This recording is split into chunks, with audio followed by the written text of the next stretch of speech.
Happy game day, friends. Mark Holmes here, and as always, I want to thank you all for watching, commenting, subscribing, and being part of the Joe Boo Sports Report. Without you guys, this literally does not work. Man, I am sick and tired of rain. I'm sorry, I don't mean to complain, because I wish I could just some way just take these rainstorms that keep coming through here and just send them out to the west, because we need it. This stuff is getting to be ridiculous. And for the game today, Cowboys versus the Eagles, or should I say Christians versus the Lions, okay? You know, we got no chance, as they say. We got no chance. We have the first quarterback to start an NFL game from JMU. We got a reshuffled offensive line with guys that are literally undrafted rookie free agents. We got a defense that's done nothing but disappoint. And we're going to have a cold, wet, rainy field. Now, I want to go to see what Michael Irvin has to say about all this, and let's get some details for the game. It's going to be a night game, and it's going to be interesting. That's it. But with all the offensive line shuffling, Wentz has been hit 76 times, and that's 16 more than anybody else in football. But wonderful, hit him at all. What I gather this week is the Eagles believe that's a positive for Wentz in the long run. They think he's playing off script more, using his legs, rolling out, playing outside the pocket, where they believe he is extremely comfortable and is now gaining confidence. He's also gained confidence with this young group of wide receivers, where I'm told he has unbelievable trust in them. So, Irv, I ask you, with Carson Wentz and the Eagles, do they... Now, let me add something in here real quick, because this is one of those cases where something's got to give, and usually it's our Dallas Cowboys defense. But we are worst in the history of the NFL right now, on pace to get less than 7 takeaways on the season. The record is 7 by San Francisco, I believe, in 2018. We have 1 interception. We have 2 fumble recoveries. That's it.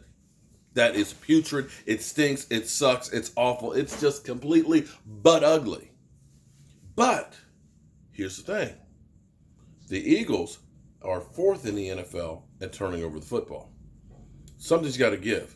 Could this be the day that the Dallas Cowboys defense finds the football? I hope and pray that it does, because, us being 10-point underdogs, it's crazy. And I'm going to point out something else to you that's kind of interesting. The last time the Dallas Cowboys were 10 or more points as an underdog was Jason Garrett's first year as head coach against the New York Giants. We won that game. But let's go on, see what Michael Irvin has to say. Take control of the NFC East tonight. They even have you in on this. I know, James, you're pushed in on this. Let's just get at Michael. It's okay, me and Champ, we're going to make it through this. We're going to try to get through this. They will take control of the East tonight. Where does the Dallas Cowboys go? You're on your 3rd quarterback right now. So usually if you have a bad passing game, you try to rely on the run game. But without any offensive line, you can't really get any running going. And then you start saying, well, let's just hope that the defense can play well. Well, they're giving up points like Oprah Winfrey gives out gifts. So you know that's not going to happen. Absolutely. It's just a bad situation right now for the Dallas Cowboys. I'm hoping, and I want to give Ben DiNucci some credit here for making it as a starting quarterback, the only starting quarterback ever out of James Madison. Got credit for getting here. But go out there and kill it and throw 4 touchdowns to surprise everybody.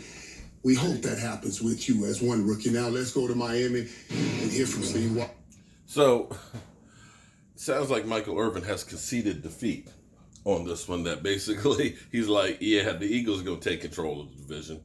And they should. When you look on paper at what the Dallas Cowboys have right now, the way it's just been completely discombobulated, that it just looks bad. But, you hear my wife laughing in the background. I am the internal optimist, okay? And I asked her, I said, honey, I know I'm a homer, but am I a delusional homer?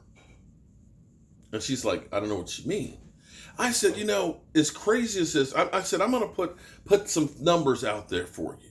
I'm going to say, these are things that have happened in the past. And that doesn't mean that it's necessarily going to repeat in the future, as they always tell you when they say, hey, we got a stock tick for you because this is what's happened in the past, but that doesn't necessarily mean that this is what's going to happen this time, which is the truth. Because I said, the last time the Cowboys were this big of an underdog, we had Jason Garrett in his rookie year as the coach of the Cowboys. And we won. I said, in the Dallas Cowboys, the thing that I always fall into this trap with the Cowboys. I always fall into this trap. Every time the Dallas Cowboys are expected to do something great, it doesn't work. That's when we always fall the flattest on our face. That's when we get our teeth kicked in. Remember when we had the Super Bowl that was going to be in Dallas, right? And the whole thing, off season, everything was the Dallas Cowboys could literally be the first team to host the Super Bowl that they're playing in. That's what they kept talking about. The expectations for the Dallas Cowboys was Super Bowl at home. And that brought in the era of Jason Garrett. We literally fell flat on our face. Let me go back to 2013. The third year of Jason Garrett, 8-8, where they literally said, you know what, Jason Garrett, we're taking the play calling from you. You are literally, by definition, on the hot seat, okay? That thing is turned to ashes. It's literally burnt down, okay? This is it for you, buddy. And we have the 2014 season. Oh, okay, right? Wasn't expected. So after that season, what happened? Oh my God, the Cowboys were literally no catch away from being in the NFC Championship game. The first time since the 90s. This team is ready to go. Best offensive line in football, you know? They got a great running attack. They got Dez Bryant, just beasting, and Tony Romo ready to roll. And what happened that year? Tony Romo gets hurt. We go 4-12. Another year, we were expected to do something.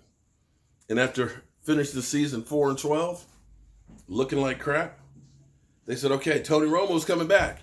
He gets hurt in training camp. People are like, stick a fork in this team. This team's done. It's over with. It's out of here. They got no chance of that. You got a 4th round drafted quarterback that started out your depth chart at 3rd in training camp. He's going to lead your team for the season. It's going to get ugly. And they lost their first game to the New York stinking Giants, and that's where everybody said, see, season's over with. But they ended that year 13-3. And went toe-to-toe with Aaron Rodgers in the playoffs. And a miracle play. So, as we look at the Cowboys, and I can even put, even more recently, 2018, we were literally 3-5. Troy Aikman said, blow this thing up, man. This fish stinks from the head on down. They got no chance. This is abysmal. This is literally rock bottom. We made a trade and got Amari Cooper.